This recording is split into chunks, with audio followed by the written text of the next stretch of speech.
tak ada api. Sebab apa? Dah habis gas, kita kena beli lagi. Buang jauh-jauh. Sekarang kita dah ada ni, ya. Ada di Beg Kuning Cantik, tolong beli. Harga murah. Kalau akak-akak jenis yang baik menyimpan, jaga harta, jaga barang, tahan seumur hidup, Kak. Ya, Cantik saya pakai 4 bulan, Cantik baru charging 3 kali je. Dia charging ya. Selama sebulan ni, kalau korang pakai, lampu dia dah berkurang. Lepas tu akak-akak sebelum tidur charging je. Esok pagi dah boleh guna untuk sebulan kemudian.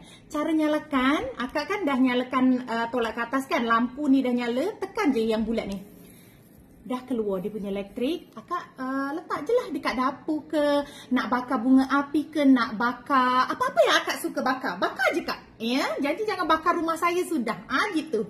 Lepas tu yang lagi senang apa? Dia elastis. Ya, akak punya dapur nu bengkok ke, tegak ke, menyereng ke, boleh pakai.